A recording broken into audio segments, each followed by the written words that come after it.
A gente vai falar sobre o livro do profeta Abacuque, mais um livro que a gente vai passar estudando, vendo as mensagens que ele tem para nos trazer e vendo também que muitas situações que ele passou na sua vida são muito semelhantes ao que a gente também vive.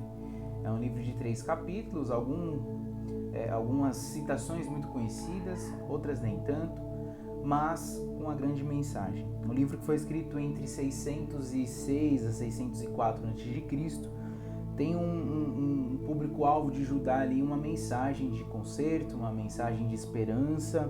Ele tenta mostrar que aqueles que são os ímpios ou aqueles que praticam a maldade não vão ficar impunes diante de Deus. Abacuque ele anuncia que vai trazer um grande mal a Jerusalém e Judá. Então Deus chama esse profeta, um homem simples, um homem com um coração disposto a servir, um homem com um coração disposto a se entregar e a cumprir aquilo que Deus deseja através da vida dele. E aí, essa revelação deixa ele extremamente abalado, deixa ele extremamente perplexo, deixa ele ali numa situação ou numa condição de muita tristeza. Ele é um grande exemplo de servo de Deus, né? Um homem sincero, um homem honesto, um homem que nos deixa o exemplo de como a gente deve servir ao Senhor e como a gente também tem que abrir o nosso coração para Ele, como a gente tem que abrir a nossa verdade diante de Deus, independente de qual seja o cenário que você está vivendo. Abrir, ser sincero com Deus, jogar com cartas limpas, botar todas as cartas à mesa e ser honesto com o próprio Senhor. Abacuque ficou triste, ele ficou perplexo, ele fica indignado, ele fica muito chateado com tudo que ele está vendo e ele coloca isso diante de Deus.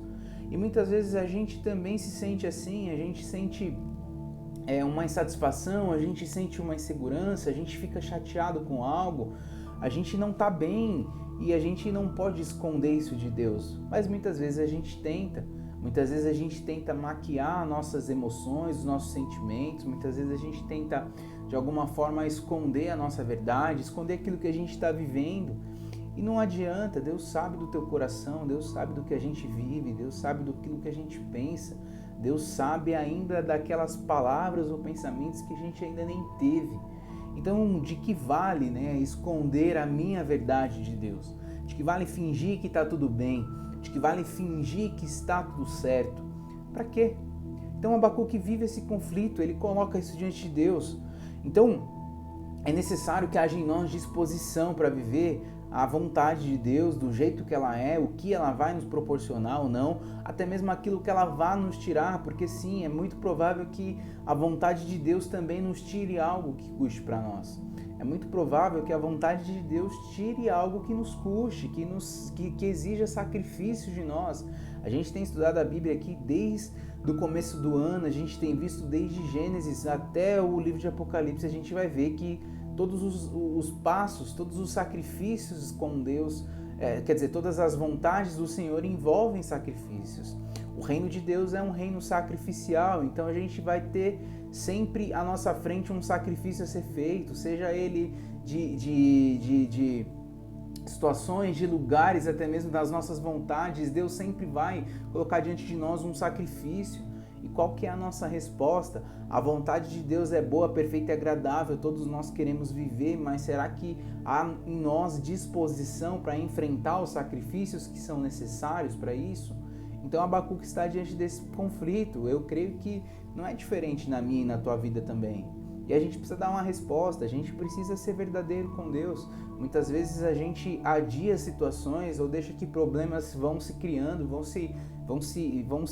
aumentando, né, digamos assim, por não sermos tão verdadeiros com Deus ou por tentar maquiar alguma coisa.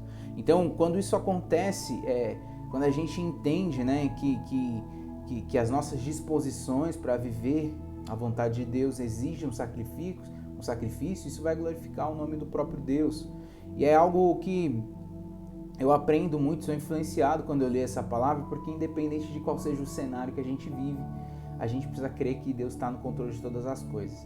Mesmo nos momentos mais difíceis, mesmo nos momentos de maior tristeza, mesmo quando as coisas não dão certo, mesmo quando tudo sai do nosso controle, mesmo quando tudo sai daquilo que a gente estava planejando, mesmo quando as coisas parecem que não vão dar certo, a gente precisa continuar confiando e sendo fiéis. O capítulo 1, ele fala sobre essa perplexidade dele, né? Então, ele vê a limitação do ser humano diante do que é o agir de Deus e das suas ações.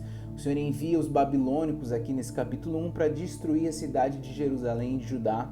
Então todo mundo fica muito perplexo, né, com isso, fica muito chateado, fica muito sofre com o que está acontecendo, principalmente Abacuque também. Então o profeta, ele apresenta a Deus as suas dúvidas, ele apresenta as suas questões ali profundas que incomodavam e que afetavam também a sua fé. Então, eu olhando para isso aqui, eu vejo que não há nada de errado em colocar diante de Deus as nossas questões. Não que ele tenha obrigação de nos responder, porque ele não tem, mas eu creio que Deus se alegra em quando ele vê que nós não somos pessoas que o enxergam como um comandante, como alguém que nos faz escravo. Pelo contrário, Deus nos faz filhos. E eu creio que, como pai, né, há uma grande alegria de um pai poder ouvir as questões que o seu filho traz.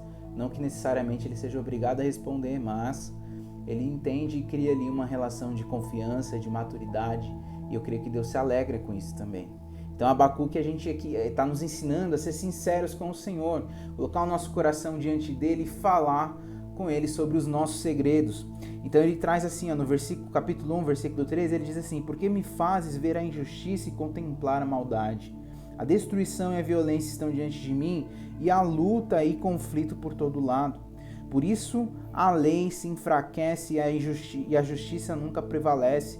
Os ímpios prejudicam os justos e assim a justiça é pervertida. Ele diz também no versículo 13, no final do 12 ele diz assim: Senhor, tu designaste esta nação para executar juízo, determinaste que ela aplicasse um castigo contra nós. Os teus olhos, versículo 13, são tão puros que não suportam ver o mal, não podes tolerar a maldade. Então por que toleras os perversos? Por que ficas calado enquanto os ímpios devoram os que são mais justos que eles? Ele está questionando aqui a injustiça, ele está questionando por que Deus está em silêncio enquanto o povo está sendo destruído, enquanto os ímpios estão tomando tudo. E aí o capítulo 2, Deus começa respondendo as dúvidas do profeta Abacuque, e a gente vê aqui que o propósito de suprir a inquietação da alma de todos nós. Deus, ele não necessariamente de maneira imediata vai nos responder, mas em algum momento a gente vai encontrar as respostas que tem colocado, se de fato a gente tem colocado mesmo, porque muitas vezes a gente tem dúvidas, tem incertezas, tem questões para colocar diante de Deus e não coloca. Isso gera uma inquietação, isso gera uma murmuração, uma ingratidão, isso gera às vezes até uma rebeldia em nós. Então não se permita ser tomado por esse tipo de sentimentos. Não permita que tua vida tome esse rumo. Coloca diante de Deus as suas questões. Coloca diante de Deus. É muito bom servir, é muito bom ter essa relação de amor, de troca, de amizade com o Senhor. Ele não nos deixa confundir, Ele não nos deixa mergulhado nas nossas dúvidas, inquietações. Desde que a gente esteja aberto a ouvir a voz dEle, a ter direções, Ele vai nos responder. Então o Senhor procura mostrar para Abacuque o motivo de tanto mal sobre Israel e sobre Judá. Ele apresenta de uma maneira detalhada que a dor deles é fruto do pecado e da inconsciência, né, da inconsequência do povo, algo que a gente já está vendo através dos livros proféticos, né, que vem se repetindo. Ele diz aqui no versículo 4, Abacuque 2,4: então o ímpio está envaidecendo, seus desejos não são bons, mas o justo viverá pela sua fidelidade. De fato, a riqueza é ilusória, o ímpio é arrogante, não descansam, ele é voraz como a sepultura e como a morte. Nunca se satisfaz, apanha para si todas as nações e junta para si todos os povos. Então, diante do questionamento, por que está todo mundo sofrendo? Deus diz: o ímpio está envaidecido, sim, os seus desejos não são bons, mas o justo viverá pela sua fidelidade. Então, imagina que a inquietação daquele profeta chega para perguntar para Deus o porquê de tanto sofrimento. E Deus, de uma certa forma, responde para ele, né? Em outras palavras, ele diz: está acontecendo tudo isso, sim, é fruto do pecado de vocês, é fruto da inconsequência, é fruto de todos os males que vocês mesmos têm gerado. Mas aqueles que são bons, aqueles que são fiéis, aqueles que permanecem mantendo, né, e prezando pela aliança que tem comigo, vão viver bem, vão continuar sendo protegidos, eles vão ser escondidos debaixo de mim. Então aqueles que estão mantendo a sua aliança com Deus não teriam por que se preocupar.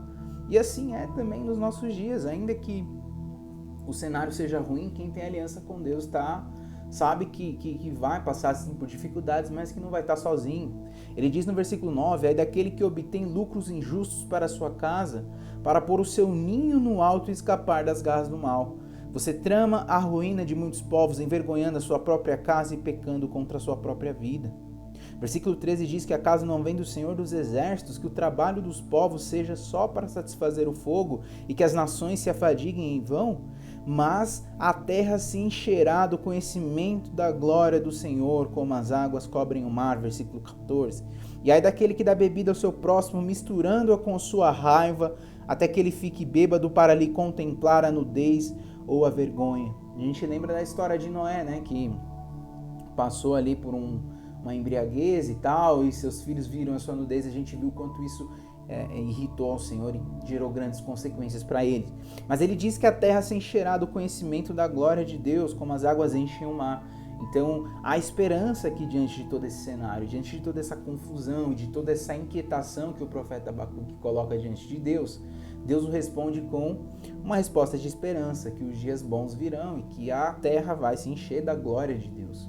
É necessário também que haja um posicionamento da parte dele.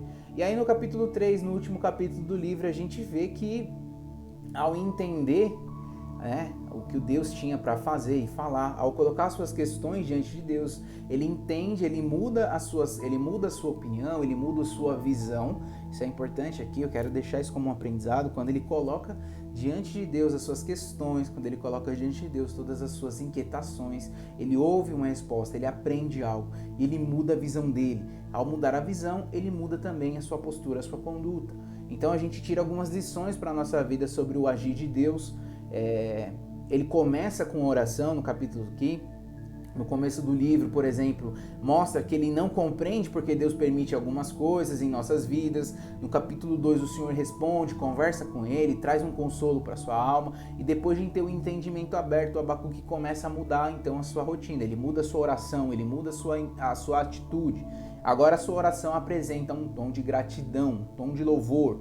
Agora, Abacuque nos ensina, que a gente deve estar sempre diante de Deus com o coração aberto para ouvir a sua voz. Talvez as nossas orações sejam mais orações de petições, sejam orações de pedidos e tal, e às vezes a gente precisa ouvir mais o Senhor, orar para que Ele nos responda, para que Ele nos instrua, para que Ele nos mostre o que está realmente fora do lugar, para que a gente entenda os processos, passe por Ele da melhor maneira possível.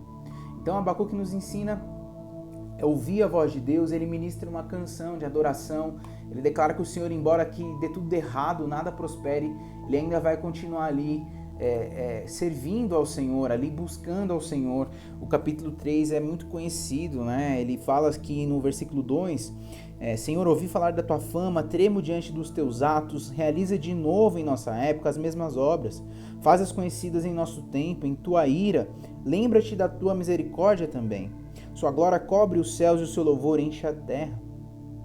Ele diz aqui no final, ele termina agradecendo em uma oração que muitos de nós conhecem, muitos de nós já ouviu em pregações, em canções, mas que também que isso possa ser também algo que faça parte não só dos nossos lábios, mas do nosso coração, do nosso entendimento, da nossa alma, porque ele termina o livro de Abacuque aqui do versículo 17 até o 19 dizendo: mesmo que não floresça a figueira e não havendo uvas nas videiras, mesmo falhando a safra de azeitonas, não havendo produção de alimento nas lavouras, nem ovelhas no curral, nem bois nos estábulos, ainda assim eu exultarei no Senhor e me alegrarei, o Deus da minha salvação.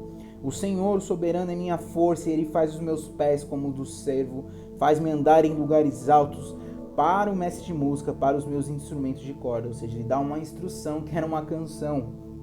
Mas ele diz, ainda que a figueira não floresça, que não haja uvas nas videiras, não havendo safra de azeitonas, não havendo produção de alimento nas lavouras, nem ovelhas no curral, e nem bois nos estábulos, ainda assim eu exultarei e me alegrarei no Deus da minha salvação. Ainda que tudo dê errado, a gente tem o nosso Senhor aí para ser instrumento de alegria. Então, que essa seja uma verdade para as nossas vidas. Então, que outras pessoas também possam saber palavras através da tua ajuda para compartilhar e alcançar essas vidas.